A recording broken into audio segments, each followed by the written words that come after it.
அஸ்ஸலாமு அலைக்கும். Welcome to hot box menu. இன்றைக்கி நம்ம பார்க்க போகிற ரெசிபி என்னென்னா சிக்கன் கிரேவி. இது ரொம்ப எல்லோருக்குமே பிடித்தமான, குழந்தைங்கள்லேருந்து பெரியவங்க வரைக்கும் ரொம்ப ரசித்து சாப்பிடக்கூடிய சிக்கன் கிரேவி. வாங்க எப்படி செய்யலான்னு பார்க்கலாம். அதுவும் குக்கரில் ஈஸியாக குயிக்காக எப்படி செய்யலான்னு பார்க்கலாம். முதல்ல ஒரு குக்கரில் குக்கிங் ஆயிலை ஆட் பண்ணிக்கோங்க. அது கூடவே 2 பெரிய வெங்காயம் சாப் பண்ணி வச்சுருக்கேன். அதையும் சேர்த்து பொன்னிறமாக ஆகிற மாதிரி நல்லா வதக்கிக்கோங்க. இப்போ பாருங்கள், ஓரளவுக்கு இப்போது நல்லா வதங்கி கிளாஸினஸ் மாதிரி வெங்காயம் வந்துடுச்சு. இப்போது நல்லாவே வெங்காயம் ஃப்ரை ஆகிடுச்சு. பாருங்கள், இந்த அளவு போதுமான அளவு. இப்போது இதில் நம்ம ஜிஞ்சர் கார்லிக் பேஸ்ட் ஆட் பண்ணிக்கலாம். 1.5 ஸ்பூன் அளவுக்கு garlic paste, 1 spoon ginger paste. இதை நல்லா அந்த பச்சை வாசனைத்தன்மை போகிற மாதிரி நல்லா வதக்கிக்கணும். இது வதங்கினதுக்கப்புறமா ஒரு 2 தக்காளி நான் சாப் பண்ணி வச்சுருக்கேன், 2 பச்சை மிளகாய், அதையும் இது கூடவே சேர்த்து நல்லா வதக்கிக்கோங்க. இப்போது தக்காளி நல்லா வதங்கிறதுக்காக இந்த டிஷ்ஷுக்கு தேவையான உப்பு நம்ம இப்போயே ஆட் பண்ணிக்கலாம். இது உப்பு சேர்த்த உடனே நமக்கு தக்காளி நல்லா குழையும். இந்த மாதிரி அளவுக்கு குழஞ்சி வரணும். இப்போது நம்ம ஸ்பைசஸ் எல்லாம் சேர்த்துக்கலாம்.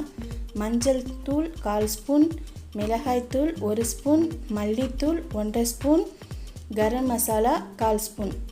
இது எல்லாமே சேர்த்து அந்த மசாலா விட பச்சை வாசனை போகிற அளவுக்கு நல்லா மிதமான தீயிலே வச்சு வதக்கிக்கோங்க.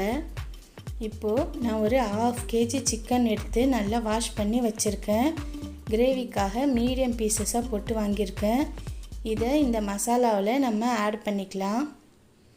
இந்த மசாலா எல்லாம் சிக்கனில் ஏற மாதிரி நல்லா பெரட்டி விடுங்க.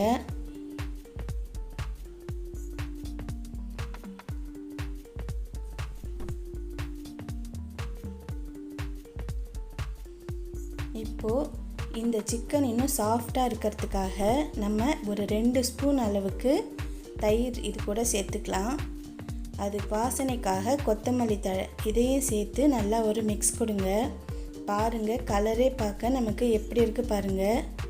மசாலாவோடு நம்ம சிக்கன் எல்லாமே மிக்ஸ் ஆகி ரொம்ப நல்லா வந்திருக்கு. பார்க்கவே ரொம்ப நல்லா இருக்குது.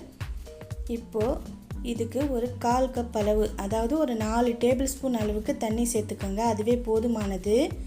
ஏன்னா சிக்கன்லேயே தண்ணி விடும், நம்ம குக்கரில் வேற வைக்க போகிறோம். அதனால் ஒரு 4 ஸ்பூன் அளவுக்கு தண்ணி போதும். இப்போது நம்ம இந்த குக்கரில் மூடி போட்டு 2 விசில் விட்டு, மிதமான தீயில வச்சு 2 விசில் விட்டு நம்ம இறக்கிக்கலாம். இப்போது ஒரு 5 நிமிஷம் போல் ஆச்சு. ஏரும் ரிலீஸ் ஆகிடுச்சு. இப்போ நம்ம ஓப்பன் பண்ணி பார்க்கலாம். பாருங்கள், நம்ம சிக்கன் கிரேவி எப்படி சூப்பராக ரெடியாக இருக்குது. நம்ம தண்ணி கொஞ்சம் தான் சேர்த்தோம், அதுவே பாருங்கள் எப்படி இருக்குது. இந்த ஸ்டேஜில் ஒரு 1/2 எலுமிச்சம்பழம் ஜூஸு, 1 ஸ்பூன் பெப்பர், கார்னிஷிங்காக கொத்தமல்லி இதழ்கள், இதை சேர்த்து ஒரு மிக்ஸ் கொடுத்து ஒரு கொதி வந்தால் போதும்.